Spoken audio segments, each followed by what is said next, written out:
Welcome to the Mint Condition podcast. I'm here with Dr. Ryan Worley. Thanks for joining us. Thanks for having me. Yeah, we're excited to chat with you. Yeah. Dr. Worley's got an amazing background and something that's unique, right? He's a chiropractor. Mm-hmm. How long ago did you graduate? A couple months ago. Nice. Actually, last month. Yeah. Last month. Yeah, so last month. Nice and new out there, right? Yeah. But the value that you bring is unique. Tell us about how you got into this. Yeah, so I specialize in functional neurology. So just like with any other kind of, like chiropractic, PT, med school, you can then specialize in different things. And I chose neurology because I've suffered myself with different neurological issues. I've had dizziness, panic attacks, anxiety, like all these different symptoms that were just a symptom of a dysfunctional brain. And so once I was able to fix those certain pathways that were broken, those symptoms went away. And so I knew, like, at that moment, I was like, this is my calling. I need to help people in this kind of unique way. And so I know it's kind of blasphemy, but I went to school for chiropractic. I barely adjust. I do specific exercises to work certain pathways of the brain, and adjustments can help. However, I can be more specific with the exercises. So did you go to chiropractic school with the plan to do neurology, No. or you found that? Great question. I ended up finding it trimester 2. So chiropractic school is 10 trimesters. We do 3 a year. And the second trimester, we had a neurocon at our school. And I went there and I was like, wait, we can actually change the brain? Like, this is awesome. Yeah. And then met up with one of my mentors who actually does what I do, and learned more about it. And then he kind of gave me some exercises. And then that's when I really started feeling better and things like that. You were hooked. So I was hooked. Yeah. Absolutely. That's my favorite thing about, like, getting into what we do. Yeah. I started with wanting to be a sports PT. I'm pretty sure it's like 90% of PTs. I don't know about chiropractors and like what gets you guys into it, but it's like, I want to work with athletes. Of course. And then you realize the nervous system is literally where almost all change happens. Yeah. You want to have the best effect on somebody and want to see a big change. It's Absolutely. the nervous system. It's the root cause. And that's what you're treating. Instead of treating a symptom or Exactly. let's make you feel better, Yeah. it's let's fix the problem. Yeah. And you just feel better automatically. Yeah, it's basically working upstream. So you're getting to the actual root cause. So when somebody comes in to, a chiropractor, PT, whatever, with these chronic issues, and say for chiropractic, they just adjust, okay, it's always a C2 that's out or whatever. Why? Why is it always out? And my big thing is it's usually the vestibular system. Right. Because that is one of the biggest constant sensory systems that we have. Like, it doesn't shut off. It's even activated when you're sleeping. Yeah. So when this system is dysfunctional, your body is going to then compensate. Yep. And so by addressing this vestibular system, you can literally kind of snowball effect in a positive way, all these different things. Yeah, you're relieving the body of having to adjust Exactly. to it. Exactly. That's So whether it's beautiful. tight muscles, I have patients that like always have like a chronic muscle knot or something like that. Yeah. And I'm like, okay, why? Is it because that muscle is constantly pulling their neck in a certain way because of their vestibular system? Like, what is it? It takes more diving than just, oh, you have a muscle knot. Let's just massage that out or dry needle it or whatever. If it's chronic, if it pops up all the time, we need to ask why. We're doctors. We need to use our brain. Tell me if I'm hearing you right. Sure. You want to get rid of my job security. Absolutely. Yes. I love it. Yeah. No, I want to get to the root cause. Yeah. I hate Band-Aids. I hate just the, take this medication and come back if it doesn't work. Like, those are all Band-Aids. Yep. They're not actually addressing the root issue. In general, medicine's kind of gone that way where you can sell people Band-Aids way better than a cure. And that's the hard part too, is because what I do is I literally have to I figure out what pathways are broken, give them the exercises that can help with those pathways, but then they have to do the exercises at home, probably just like you, to actually like hardwire these pathways and essentially help with those symptoms.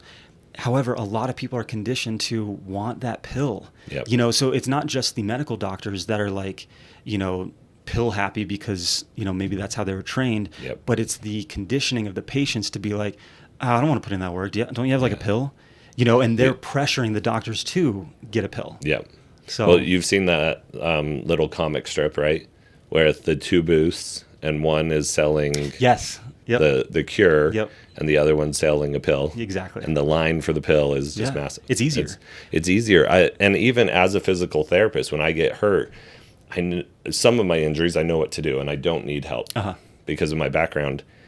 And I still struggle to do it, where it's like, okay, I kind of need somebody else. I want you to just do it to me. My back's hurting me. Just massage it out for me. Something passive, yeah. And even though I know these exercises would take care of that. And it's human nature. Yeah. And sometimes you need validation and need to be heard and seen. That's one of the things I really like about you is your patients feel that. Like, what do you do in your practice that gives your patients that time to connect with you? Yeah, so a lot of what I do is objective. So they see the value in what I do. So I use something called a VNG, which is a video nystagmography, because it records your eye movements, basically. It's like one of those virtual reality goggles. Right. Because your eye movements can tell me about every single part of your brain. And there's 10 different eye tests in there. The first one being darkness. So when you're in darkness and you have no idea what's up, down, anything like that, besides your proprioception, your findings then can now show because you don't have any visual suppression. Right. Okay?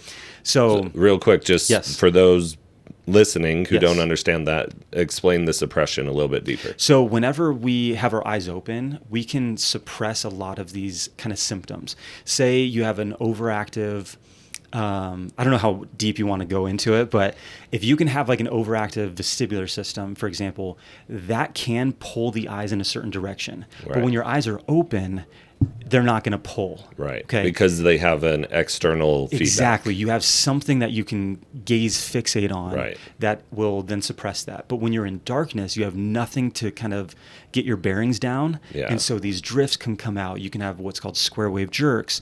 You can go cross-eyed, like you name it, all these different findings can pop out when you don't know where you're at in space. Right. And so that's one of the things that I love about the VNG versus like some other companies that do the pupil tracking. Like right eye. Things like that, which are great. But the darkness, you can see so much more, and that's why I love it. Well, and the technology is getting better and better. Exactly. That supports what you need for that objective feedback. Yep, exactly. The cameras and all that kind of stuff. But showing them the objective data, showing them that, hey, after we did this exercise, you probably don't feel any different. Right. But look at these numbers, look at your eyes and the charts and everything like that. I explain everything. I'm super transparent with them. And I can show them, hey, your brain actually changed with this exercise. Yeah. It's not a permanent change. So whether it's good or bad, it's not a permanent change. If it's good, we then need to do this multiple times a day to help kind of hardwire that pathway. If it's bad, doesn't matter. It only lasted a few minutes and then it's back to where it was. Right. So yeah, that's awesome. That objective feedback helps them to not only feel like you really understand what's going on, but they can see it. They go, wow, that explains it. I get it. I feel this thing that I shouldn't feel. And the brain's so powerful that it's almost hard for us to comprehend. Yeah. Right? Like I noticed a couple years ago, when I'd close my eyes, it kind of felt like I was moving. Interesting. Like, that's really weird, right? And then after you did the test on me, you showed me sitting in the chair, and you had me close my eyes, and then you just sitting there, I felt like I was turning left, and it just kept going. Yeah. And then you moved the chair, and then the feeling stopped. And then when you moved me back, it started up again, right? And then you gave me one exercise, gone, right? And I did it only twice, and it didn't come back for maybe 2.5 weeks, and I was like, oh, I better do my homework. Yeah. Right. And that's rare too. Usually people don't, I can get it to where you don't feel like that spinning sensation anymore pretty quick, but then for it to last after one exercise or two exercises that long, usually that's pretty rare. I'm guessing mine just wasn't that extreme, possibly, right? Yeah. So possibly. Yeah, I was just very impressed with that. That sold me already. Yeah. And then we've had a lot of people that we're running into. So I specialize in headaches and migraines, right? Yeah. And there's a lot that I can't help. Yeah. And I'm like, why not? I don't get it. So I'm excited that we can send them to you where you can actually diagnose and dive into that in more detail. Absolutely, yeah. And just assessing the vestibular system, part of that balance system in such a unique, objective way, a lot of people aren't doing. Like, I get so many people that go to, ENTs and all these other doctors that aren't able to help them in the way. And I don't know if it's their testing.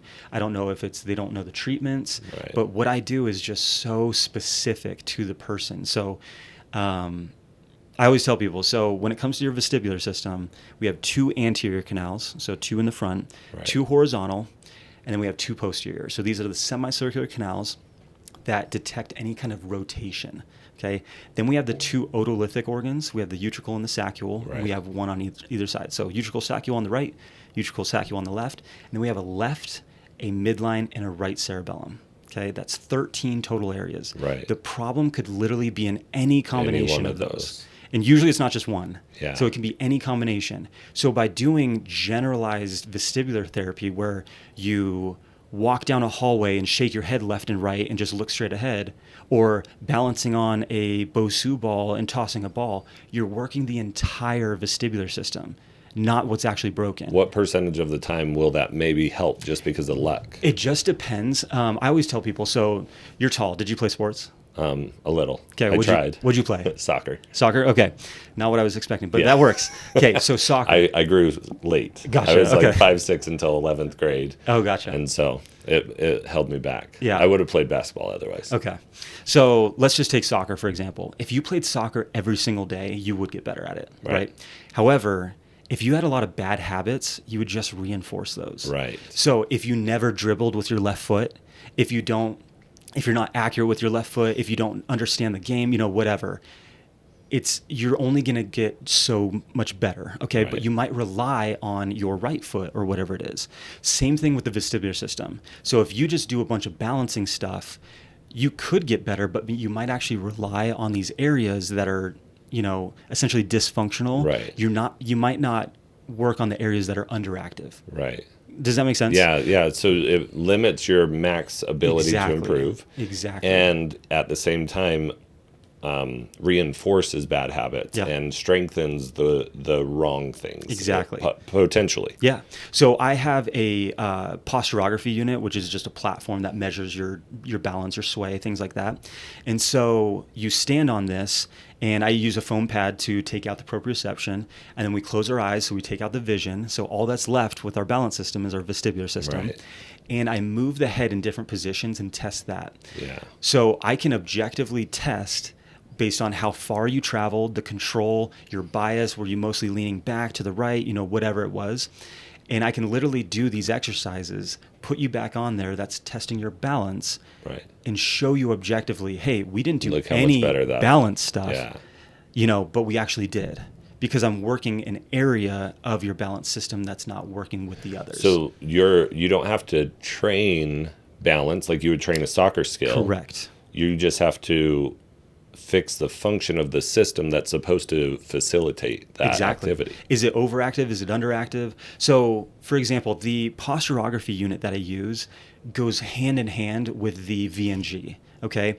Because we have something called the vestibular ocular reflex. Right. So if I look at you and I move my head to the right, but I'm staying fixated on you, my eyes go to the left to keep that image on my eye. I keep hitting the mic. And so if I move my head to the right, my eyes go to the left. Okay, it's the same thing. If I'm just moving like this, my eyes are doing the opposite. Right. Okay.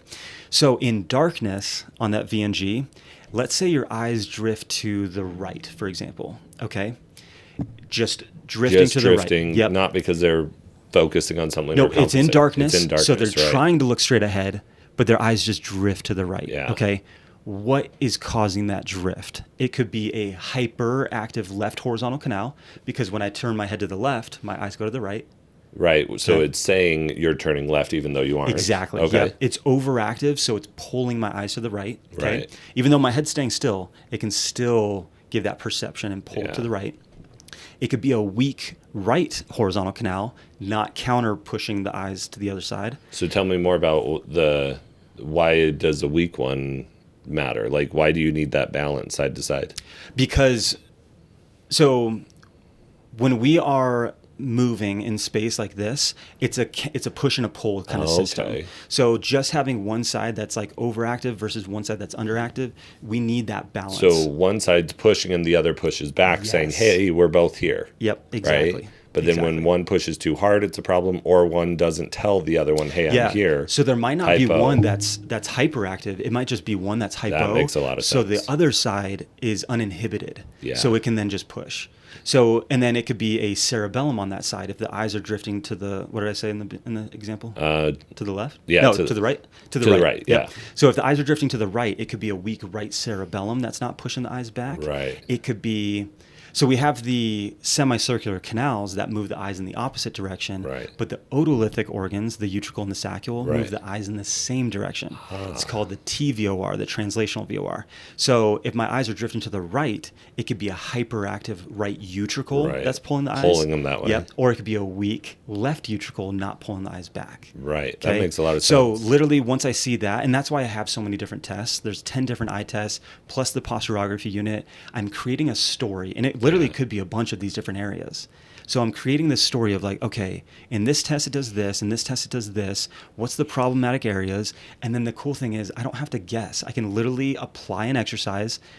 Let's try this, then let's retest. I do so many retests.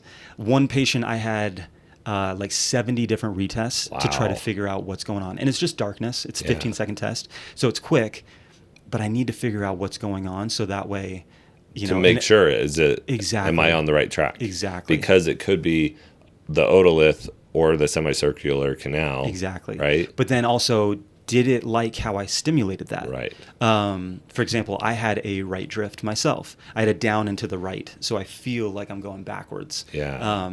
And so I was able to fix that down drift consistently. It has not come back, but that right drift still came out. So I was doing different exercises for that, and then I realized that I just wasn't stimulating that area because it took me a while to figure it out because I was doing exercises for that, like a weak right horizontal canal. Yeah. But I had to do you know the Halmagyi head thrust? Yeah. So that was the only thing because that stimulates that right horizontal canal more than the ways that I was doing before. Right, and more than it would stimulate like the semicircular canals. So you're able to target it? It is getting that right horizontal semicircular canal. Oh, okay. But just in a specific way and much more intense than the others.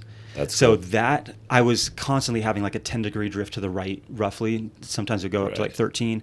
And then I can just do the right head thrust like that. And then retest, and then I was down to like 2 degrees. So I was like, okay. What does the longevity of that look like? Like, what does a protocol look like? Well, so you do the treatment. Correct. And then it's fixed for forever? So, or I've got to keep doing those same exercises once a week for the rest of my life? Yeah, so great question. So the first time that you do the exercise, everybody's so different, but it usually lasts about 3 to 5 minutes from doing that exercise to where I can test in that window. Right. Then if you do the exercise again within, another time during that day, especially if it's within a couple hours, instead of like 3 to 5 minutes, it might now actually last 5 to 7 minutes. And so each time that you're doing it, as long as you're not waiting a long time between, like if you're doing it once a day, we're never going to play catch up. Right. Chances are it's just going to last the 3 to 5 minutes roughly every single time. So I always tell people roughly about 5 times a day, separated throughout the day, in the beginning. And then what we do after that is we taper it off. So I can get rid of exercises if they're responding well. Right. We might just do 2 or 3 times a day, but usually around after about 6 months, everybody's different. After about 6 months, they don't have to do their exercise anymore. Because you fixed that problem. Yeah. That pathway is now hardwired, and that is their go-to path. Right. If you think of it like a road, yeah. It's like, okay, we were doing all these detours first to make this happen. Now there's a straight shot. I'm taking this road. Right. So path of least resistance. Exactly. Yeah. That makes a lot of sense that you can fix it, but people don't realize how much they're doing damage, right? Yeah. Like, okay, I want to fix like my bicep. Mm-hmm. I'm going to hurt it 20 times a day, but once a day is going to fix it. Yeah. Like you've got to balance that out. The same thing. And I love the analogy of like, eating healthy and all that kind of stuff. If you go to a personal trainer, if you go to wherever, they can only do so much. The rest is on you, and you have to be consistent with it. Like if you do have a day that you only get it in one time, like those exercises, okay, just be better the next day. Yeah, just try. It's better your than best. nothing, but but you're not going to win. And plan it out too. The exercises don't take long. Like yours, I think we did a figure 8. Yep, figure 8. We did a figure 8. The figure 8 works really well. The double figure 8 I still can't do. Yeah, the counter phase figure 8s. Yeah. That one's difficult. I posted that on my Instagram, and a lot of people. I saw it. Did you see that? So many people were just like, I cannot do this. Am I broken? Like all this stuff. Well, watching you do it, I was like, oh my god. I've been doing it for a while, because that was one of my exercises. Yeah. It was the counter phase figure 8. It took me probably 3 days of a couple minutes each like session or whatever throughout the day to practice, and then it finally just clicked, and then so you got to show it real quick just for Can you see it on watching. camera? Can we see this all right? Yeah. So basically it's a counter phase figure 8. So this is for the cerebellum, and the cerebellum is ipsilateral, meaning it's the same side. So if I have a weak right cerebellum, based on the testing and all that kind of stuff, I would do a counter phase figure 8 on the right. So what it is it's a figure 8 with your leg, and then a opposite figure 8 with your arm. So it's kind of doing this little dancing I can't thing. do that. So, and it's hard. I always tell people the learning of it sends that error to the brain of, I suck at this. I need to get better. And then which opens up the chance for a new path. Yes, exactly. You have all these basically resources that then go to that pathway of like, how do we get this better? And so, and I just posted a video on this too. I think it's cool of the whole motor learning. It's not, or like muscle memory, it's not your muscles, it's your brain. And it's usually your cerebellum, because your cerebellum helps modulate everything, and it helps fine tune these motor movements. And so I took Steph Curry, for example. He can shoot it and it's automatic. Right. I mean, he can turn around and he just knows that it's in, you know?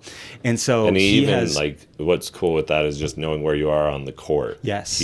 His mind knows exactly. That's so cool. And that is all cerebellum. That's help fine tuning. It knows exactly when you're released. It knows where your elbow position was. It's literally creating this motor plan, sending it to that motor cortex, and then it's like, okay, initiate this movement. If it was a little off, okay, try this next time. Yeah.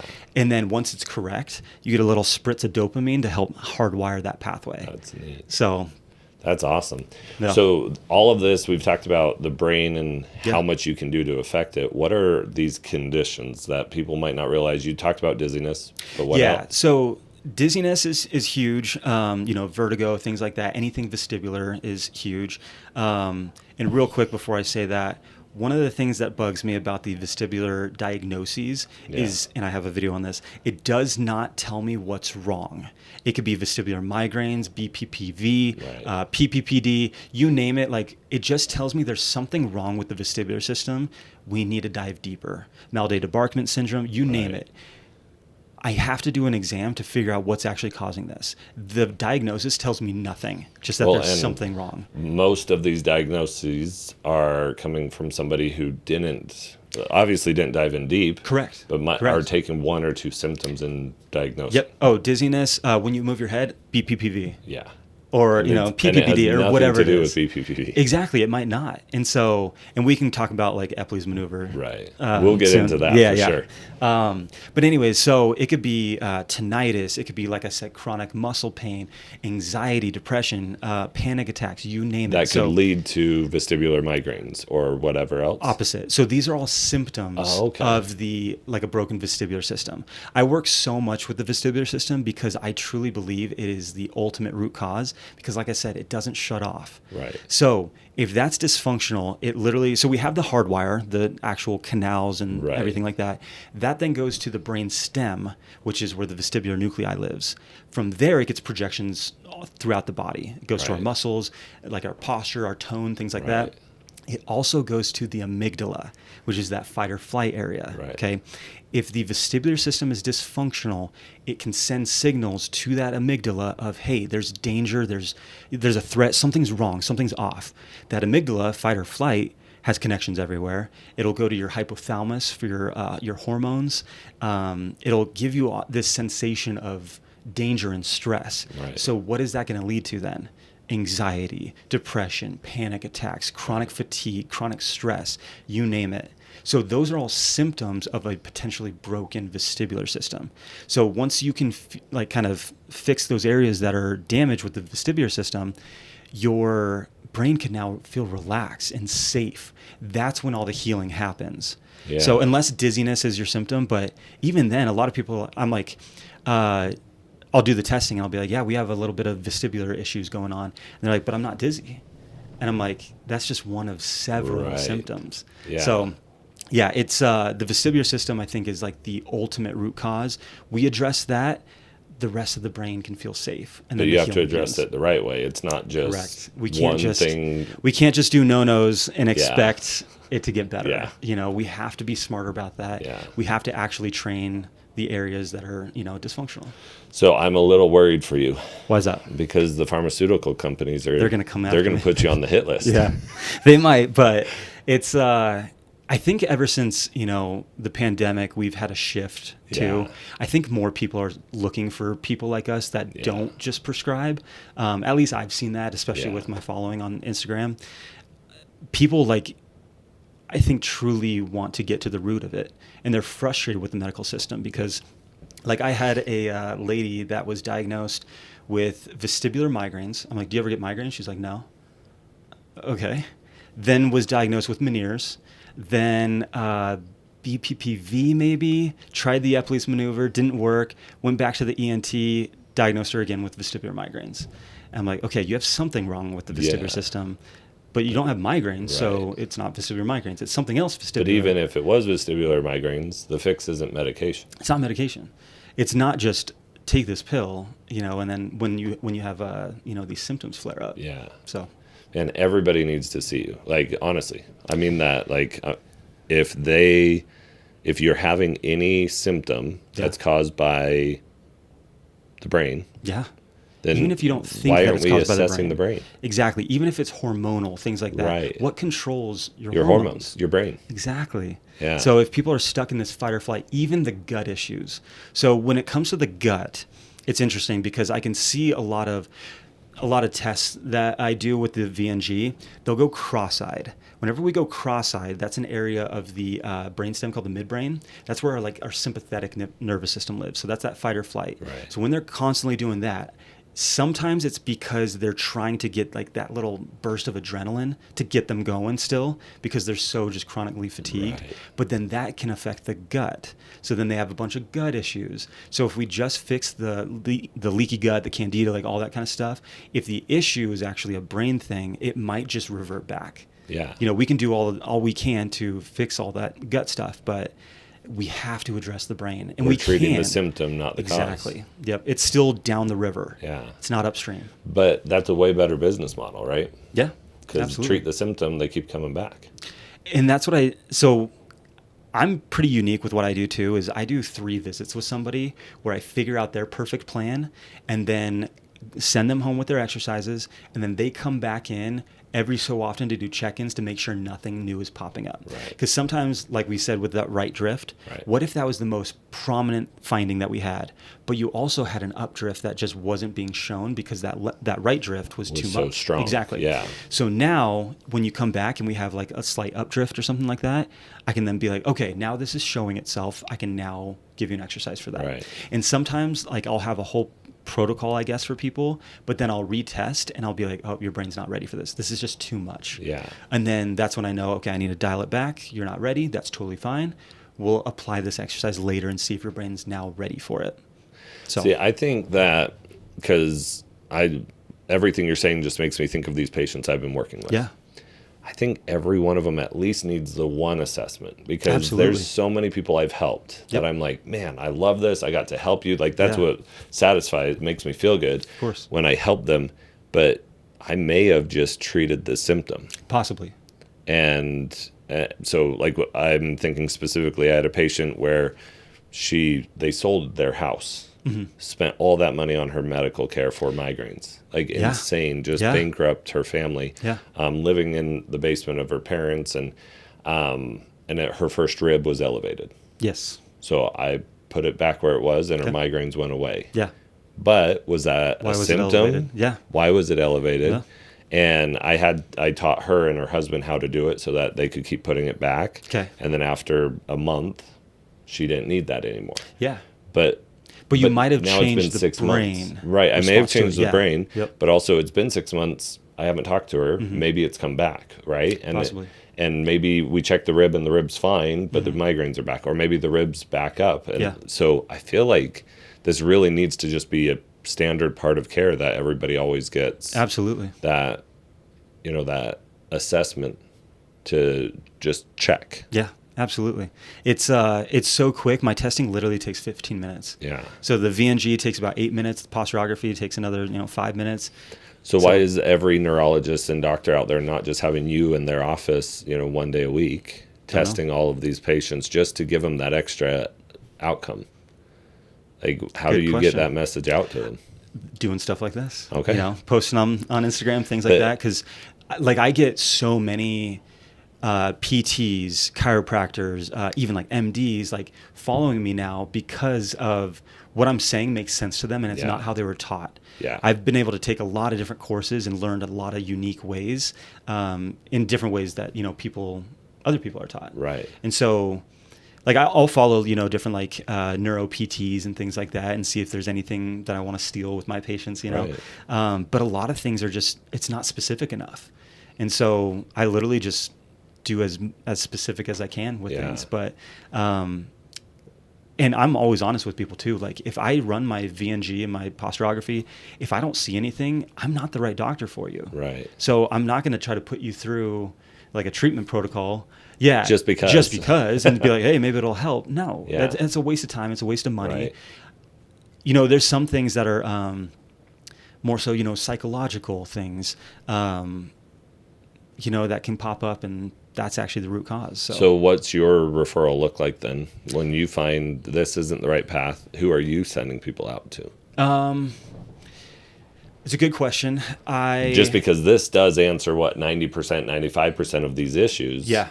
So it is more rare. That other percentage, if they're not getting better, or if their history deems that it's something else, my fiance actually does, she's an integrative health practitioner. Awesome. So she does the mold testing, the parasites, the candida, like all the other things that I don't do. Yeah. So literally I'm like, okay, you need to talk to her. Actually, I had a person reach out to me today. Her symptoms started when she moved into a new apartment. I'm like, okay, red flag there. Right. Is there mold there? Like, what's going on? Because a lot of these other, like mold and all that, parasites, they can actually present as neurological issues. And so I'm like, okay, if what I'm doing is not working, that's the next step, is to try to get those. Yeah, the brain's being attacked instead of it's not functioning right. Exactly. Yeah, yep. That's cool. I like that. So let's go back to what we were talking about. What are those, and not that you have to list it off. I mean, people can come follow your Instagram and find it, but dizziness, vertigo, what other things are you seeing?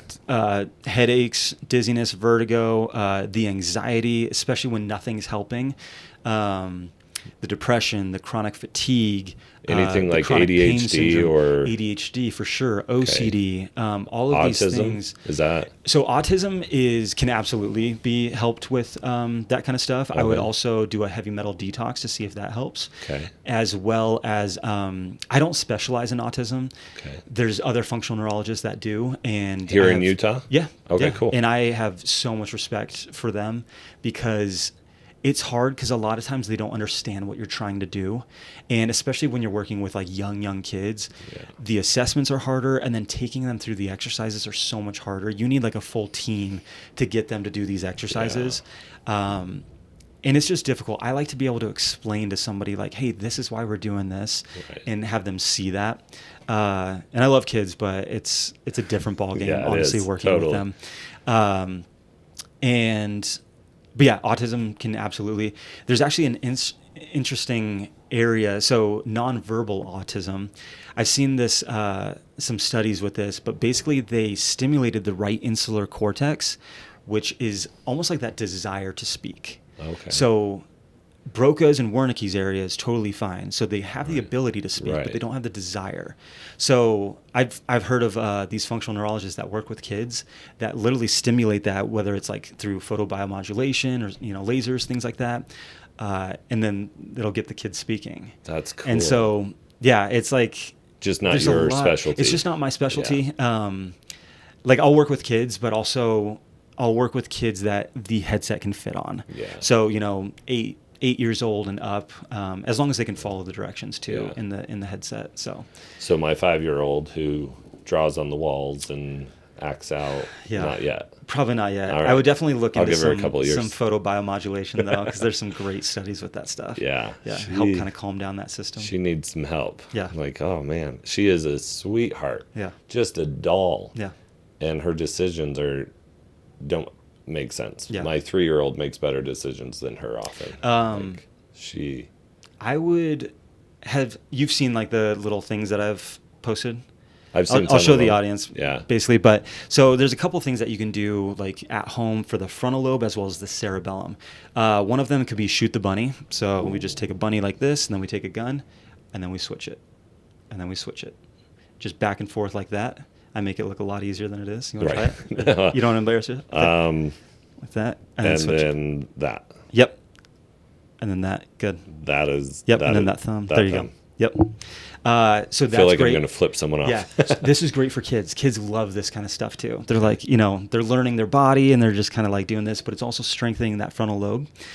You can do alternating finger tapping, which is the same thing. So start pinky thumb and then start pointer finger thumb, like that, and then switch to the next one. And then they always want to end up together. But you actually did great. Do you play the piano or anything? No, I play violin. Oh, okay. Music people are usually better at that. Yeah, and this one's bow and that one's finger. Yeah. So you have to There you go. Work independently. Yeah. We could do cross crawl taps, which is going to be tapping your left foot and your right hand, and then going back and forth like this. This is great for like calming down like a panic attack. Wow, that's harder than like I thought it would be. So this is working, that frontal lobe, that cerebellum, working that corpus callosum, connecting the two hemispheres, and it's really helping your left side of the brain and the right side of the brain talk to each other.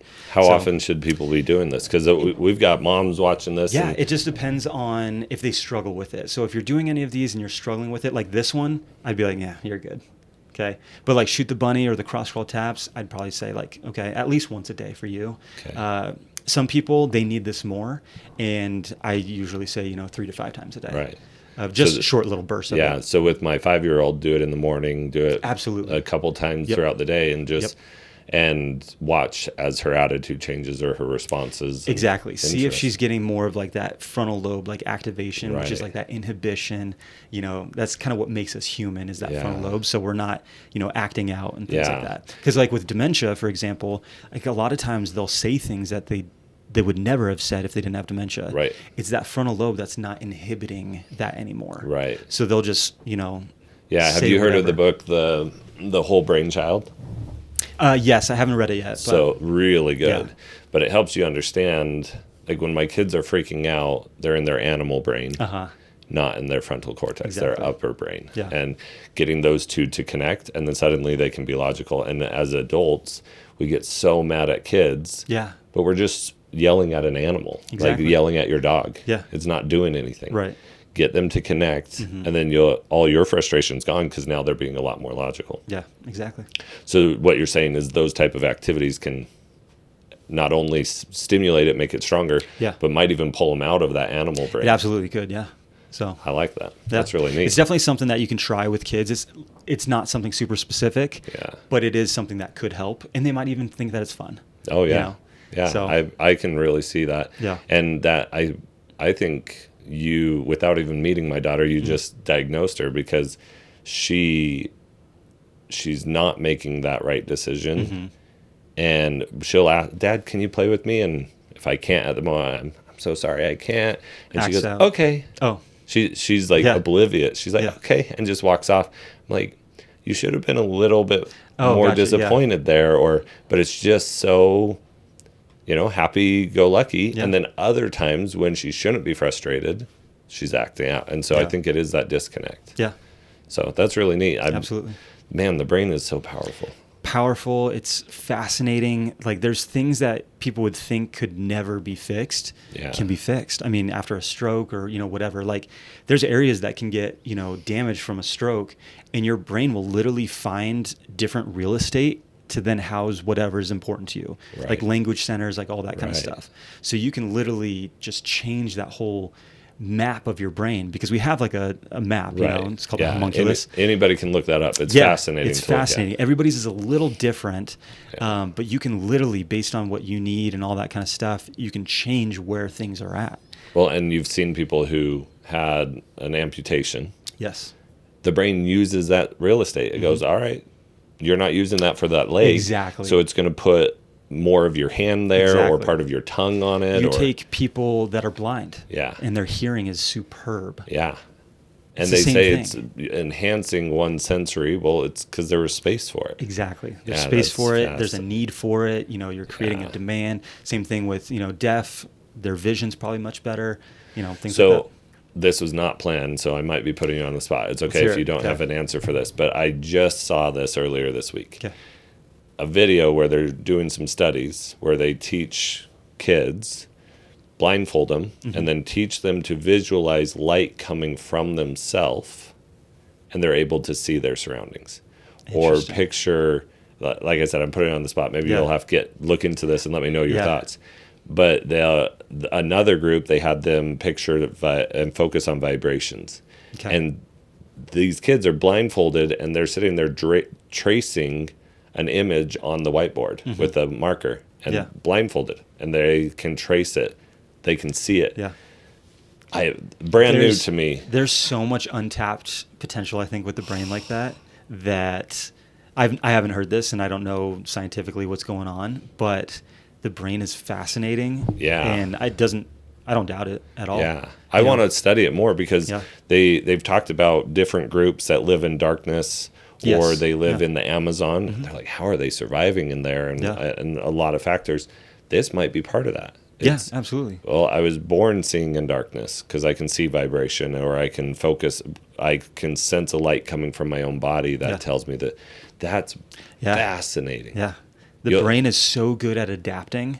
And so, a little off topic, but it's the same thing of like, you know, adapting to what we say is important or think is important. Right. So we have like that reticular activating system, which is basically like a funnel for what's important. Yeah. Okay. So, you know, like when you buy a new car, you start seeing that car everywhere. Yep. It's that same thing. Everybody has this car. Exactly. It's at the forefront of your mind because your brain now thinks that's important. So the positive affirmations versus like talking negative to myself, like, oh, this always happens to me. Or like, of course, like I get pulled over or something like that. Right. They're speeding too. Why didn't they get, you know, being a victim, it's because you've trained your brain to look that way. Yeah. So, and guess what? Suddenly you're pulled over all the time. Exactly. I call it designing your own reality. Yeah. So this is a huge thing. I've been studying the last 3 months specifically.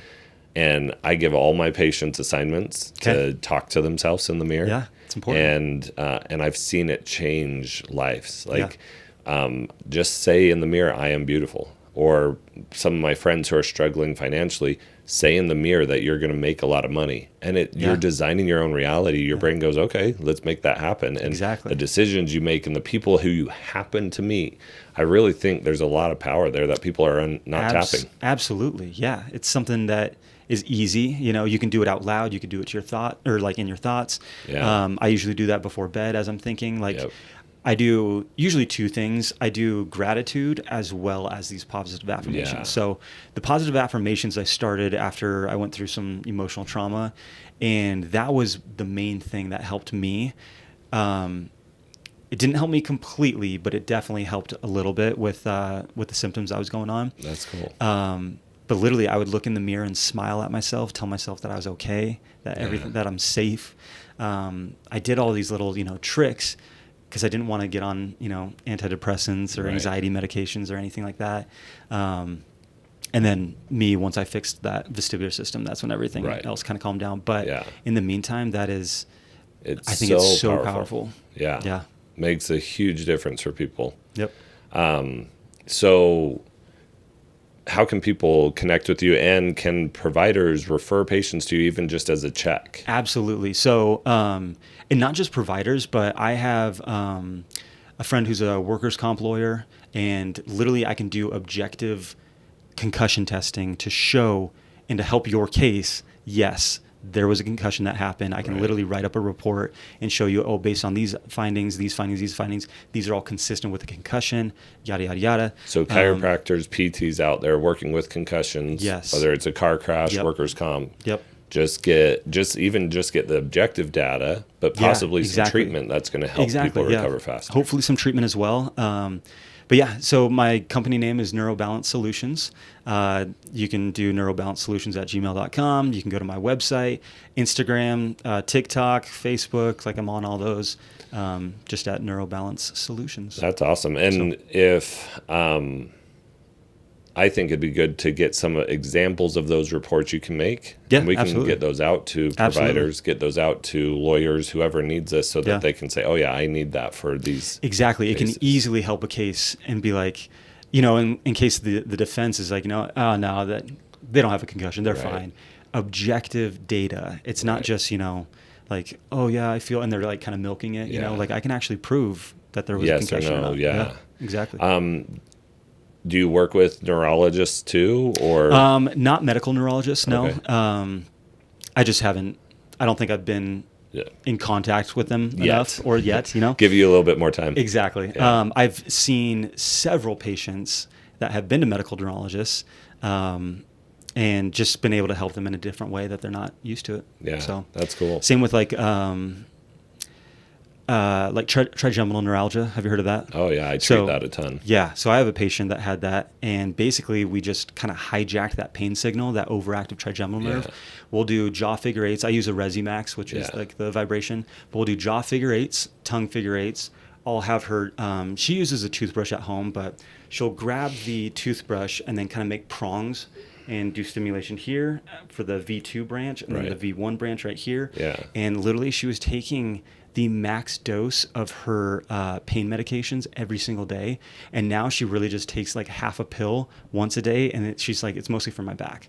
She's like, I still feel like it's more sensitive. The nerves aren't quite, but the wind blowing doesn't hurt her face anymore. Like awesome. It's amazing to be able to help in different ways that these medications were just trying to mask, and just trying to help with the symptoms. And that's something that I'm pretty sure they say is incurable. Yep. And it has one of the highest suicidal rates too. Yeah. So because it's just unrelentless. Because people don't know what the right options are. Exactly. So we've got to get that information out there. Yeah, exactly. And that's what I want to know. I want to let people know, like, hey, come in, do an assessment. Let me see if I can help you. I can even apply a couple of little exercises and see if that helps. If your brain's receptive to it, cool. Like, let's get going. Yep. But yeah. Well, and the best part is the offer that you give to anybody who's listening to the podcast and following anything that Mint's doing. Yep. They can come and see you, get a free consultation, right? Absolutely. Yeah. We'll list down below what you can say. And then we'll do a free consultation. It's an hour-long consultation. That's the exam. So we do the VNG, we do the posturography, and then we do a tapping assessment to check your timing, because so many different processes come down to timing. And that whole thing takes about 15 minutes, and then we go over it right then and there. Right. That's the other thing. It's like an MRI, a CT, all these things. Right. You're waiting months before you can find out anything. We literally go through it right then and there and give you, hopefully, answers of why you're feeling the way that you're feeling right then and there. And then we can have a plan moving forward. Yeah, I love that. And we're going to keep doing stuff with you and getting the word out. We're going to put together a class, right? Love it. Let's do it. And for the community, might have put together multiple of those. Yeah. And just, I want all of the physical therapists, chiropractors out there to know that you can work with them and so they can keep treating their patients and just use you as a partner in that. Absolutely. To help people get answers faster and get full, complete answers instead of partial ones, where what I love about that is my patients trust me more because I sent them to somebody who answered their problem. Absolutely, yeah. Instead of I tried and then they came back and I tried and then they're like, Brad doesn't know what he's doing, so they never come back again. Yeah. I'm not stealing anybody's patient. Right. Chiropractors, I'm not adjusting your patients. That is your thing. Yeah. I'm working on their brain. And it's not like they're going to be, they're not going to come in anymore. Yeah. Because, they're fixed or anything like that. Like, they're still going to see value in what you do. Right. I don't do the rehab stuff. Like, I literally just try to fix the brain pathways. So that's great. Yeah. That's awesome. Well, I love that. One thing we ask everybody who comes on the podcast, is what does mint condition mean to you? Mint condition, as in your brand, as in no, just as mint in condition? Those words, that phrase, the mint condition. Mint, I always think of like, you know, as far as like cards go. Yeah. Something's in mint condition. It's just the best that it can be. Okay. So, and I think I like that too, because I'm trying to get somebody to the best that they can be, not just, you know, helping them with the symptoms that they're feeling with, but propel them, you know, and, all we have to do is just test. Yeah. What you said there made me picture somebody trying to fix an old car to mint condition, and you can either just paint over the dents, right? Exactly. Or actually fix it. Actually fix it. So that's really cool. Well, and then one of the things that I wanted to say too before we go is I work a lot with athletes too to do baseline concussion testing. Great. That they can then, if they suspect a concussion, we can then retest and objectively know for sure. Yeah. So trying to get in with a bunch of different sports teams and things like that. So if you have anybody that plays sports or is active, like, let's not guess. Let's just do a quick little assessment. What does that look like for the teams? Because I know there's going to be high school teams that hear about this. Yeah.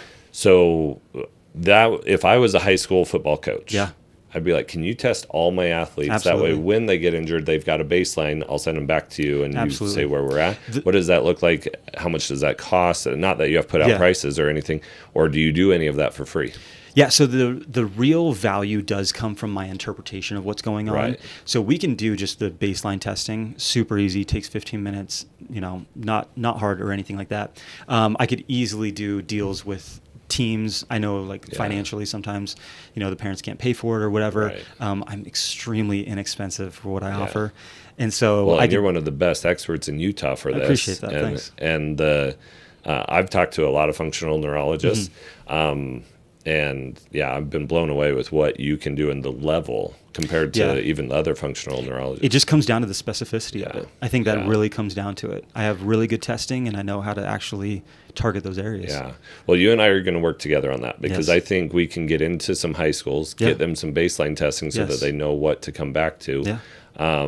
And especially for concussion stuff. But we want to, at Mint, start doing like sports physicals and stuff like that. So what if that was part of a sports physical? That easily could be. Yeah, that'd be fascinating. Every single athlete gets this baseline. It's part of this testing.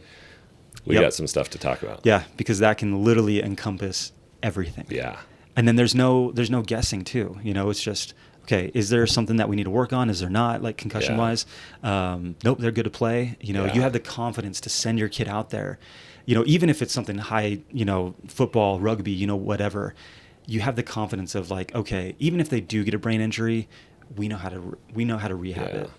So that's awesome. Yeah, I'm excited for that. Yeah, can't wait. Thanks for coming on, and thanks for having me. I'm sure we'll try to pull you on again. Absolutely, I'd be happy to. Thanks, man. Awesome.